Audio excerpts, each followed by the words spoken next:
जब डर पता चला तभी ताकत पता चली, सीने में आग सीने की हिम्मत पता चली, शर्तों पे तेरे बिकने से इनकार कर दिया, तब जाकर अपने आप की कीमत पता चली। आवाम को जोहार, आभार, अभिनंदन। मेरा नाम मल्लिका हुआ।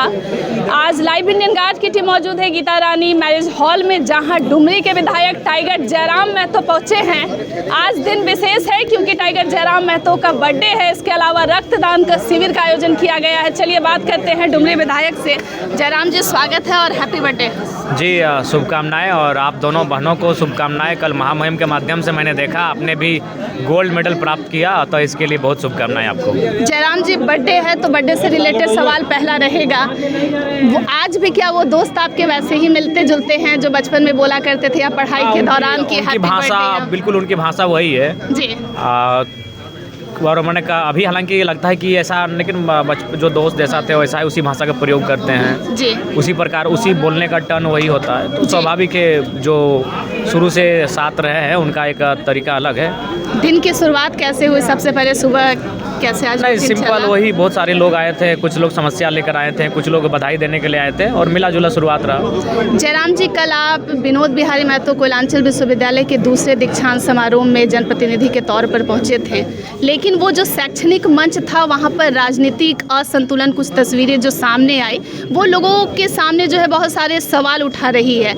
आपको एक विशेष दर्जा दिया गया और तीन जो अन्य विधायक थे वो वॉकआउट कर जाते हैं राज्यपाल के भाषण के दौरान ही वॉकआउट नहीं करना चाहिए, क्योंकि अगर मुख्यमंत्री का भाषण होता तो वॉकआउट किया जा सकता है। मुख्यमंत्री राजनीतिक दल से संबंधित होते हैं, राज्यपाल सीधा सीधा राष्ट्रपति के उत्तराधिकारी होते हैं और राष्ट्रपति और राज्यपाल का एक विशिष्ट स्थान होता है, वो एक अलग ही कह सकते प्रोटोकॉल होता है, उनको हटके नहीं जाना चाहिए था।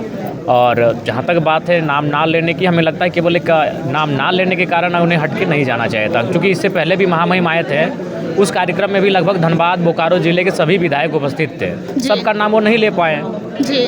तो हमें लगता है कि ऐसी परिस्थिति में कार्यक्रम को वॉकआउट करना, खासकर महामहिम के भाषण को, ये नाराजगी के साथ, अगर कोई काम था निकल जाए तो अलग बात है, नाराजगी के साथ तो हमें लगता है ये उचित नहीं। ये जो वॉकआउट हुआ है, जो निकल गए हैं गवर्नर के भाषण के बाद 3 विधायक, क्या लगता है सिर्फ आपके नाम लेने के कारण हुआ या अपमान की स्थिति? वही लगा उनको कि सिर्फ मेरा नाम लिया गया। ऐसा नहीं, मेरे नाम से क्या आपत्ति, वहाँ तो नाम धनबाद उपायुक्त का भी नाम लिया गया था, धनबाद वरीय पुलिस अधीक्षक उनका भी नाम लिया गया था, उनका नाम सीनेट मेंबर के तौर पे लिया गया था, वो सीनेट में साथ दिए गए। जैसे उन्होंने कहा उपस्थित सभी सीनेट के मेंबर्स, तो सीनेट मेंबर्स का मतलब वो तीनों उसी में आ गए। और अगर हम भी सीनेट के मेंबर होते तो मेरा नाम अलग से शायद महामहिम नहीं लेते, तो हम सीनेट के मेंबर नहीं होने के कारण मेरा नाम अलग से लिया गया, जैसा मेरी समझ हो रही है। जयराम जी, एक सवाल रहेगा, बाई चांस अगर 3 विधायकों का नाम लिया जाता और उसी मंच पर आपका नाम नहीं लिया जाता, तो क्या आपका रिएक्शन भी उन तीनों की तरफ होता? नहीं, बिल्कुल नहीं होता। इसलिए नहीं, क्योंकि हम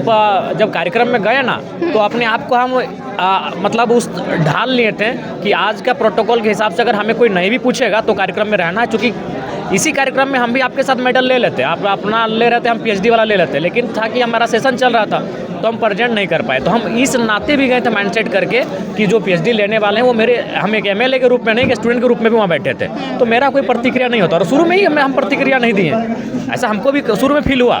जब गए हैं तो किसी का नाम अनाउंसमेंट नहीं हुआ मन से, स्वाभाविक है, कोई अगर आता है अतिथि तो मन से कम नाम का अनाउंसमेंट होता है, तो किसी का नाम अनाउंसमेंट नहीं हुआ। आप लोग भी वहाँ बैठे थे, हम लोग को नीचे सम्मानित किया जा रहा है, ऊपर प्रोफेसर लोग भाषण दे रहे हैं ना, उस समय भी नोटिस नहीं दिया गया, तो हम बोले नहीं छोड़िए, आज का प्रोटोकॉल ही अलग है। एक मैं कवरेज देख रही थी कि सिंदरी विधायक का कहना है कि कल के कार्यक्रम के लिए उनको आश्वासन मिला था कि मंच पर उनको बोलने को कहा जाएगा। क्या आप लोगों के साथ कोई औपचारिक बातचीत हुई थी? कि हमें सिर्फ एक निमंत्रण दिया गया था और हमने मांगा था कि रूटीन क्या क्या है, महामहिम कई बजे आएंगे, क्या क्या कार्यक्रम है, वो शेड्यूल हमें मिला था। उसमें विधायकों का किसी का भाषण नहीं था, इंक्लूडिंग मेरा भी नहीं था, किसी का भाषण नहीं था, तो फिर भी तो हम आए। जब आप कार्यक्रम में पहुंचे और उस समय राज्यपाल पहुंचे, क्योंकि बाहर की स्थिति हम लोग नहीं देख पाए थे, क्या हुआ था? ग्रीटिंग एकदम मामूली जैसे कैजुअल होता है वैसा रहा था? अन्य विधायक भी थे या सिर्फ उस वक्त आप अकेले वहां पर? नहीं, सभी थे, तो वो लोग आगे थे वो। हाँ, और प्लस वो लोग गाउन में थे, वो सीनेट के मेंबर तो गाउन में थे और गाउन की टीम के साथ थे, हम अलग साइड में थे। तो देखना एंट्री कुछ व्यथी नहीं था, वही शायद हमको लगता है उनके नाम का उच्चारण नहीं होने के बाद वो नाराज़ होकर चले गए। इस घटना के बाद जो आम जनता है वो ये सवाल कर रही है कि जनप्रतिनिधि को हम्बल होने की जरूरत थी और एक शैक्षणिक वातावरण जहां मंच पर वो बच्चों को राजनीतिक मंच नहीं था। अगर नाम नहीं भी लिया तो वो राजनीतिक मंच नहीं था, वो दीक्षांत समारोह था। यही तो मैंने 20 साल 15 साल से विधायकी का मैं सफ़र तय कर रहे हैं, और वे लोग अगर इस तरह का मैंने रुष्ट हो जाएंगे बस नाम ना लेने से, तो मेरे हिसाब से ठीक नहीं था। उनको संयमित होना चाहिए था, क्योंकि वो दीक्षांत समारोह था। उन बच्चे जो बेहतर भविष्य के लिए वहाँ पर आए हैं, अगर उनके बीच आप इस तरह माहौल क्रिएट करके चले जाएंगे तो उनको क्या मैसेज जाएगा। तो वहाँ बाकी वो सीनेट के मेंबर है, वो फोरम में बात को रख सकते थे। कल को मीटिंग होगा विश्वविद्यालय का तो वो आमंत्रित रहेंगे, वो सीनेट के मेंबर है, उस फोरम में वो रख सकते थे इस बात को। जयराम जी, कल 220 छात्र छात्राओं को अवार्ड मिला, PhD इंक्लूड करके। क्या लगता है आपको कि आप अगर किसी कार्यक्रम में पहुंचते हैं, कार्यक्रम किसी का भी है, लेकिन आप हमेशा लाइमलाइट लूट लेते हैं, क्या ऐसा संजोग बन जाता है इस बार भी आप जो है आपका तो नाम हर बार है। जब से हमें याद है कि जब से हम आए हैं राजनीति में, आंदोलन में, हम जहीं भी जाते हैं तो पता नहीं उस महफिल भले कोई सजाए, लेकिन जब महफिल में बारी आती है तालियों की तो वो लूट के चले जाते हैं। अभी क्यों, वो ईश्वरीय कृपा है, वो हम उस पर हम कुछ नहीं कर सकते। जयराम जी, ई कल्याण स्कॉलरशिप को लेकर के राज्य के बच्चे बहुत चिंतित हैं। बिल्कुल सख्त है, उस पर हम लोग लगातार अपने स्तर से पूरा प्रयास कर रहे हैं। हम लोग ट्विटर अभियान भी चलाएं जो काफ़ी चर्चित रहा।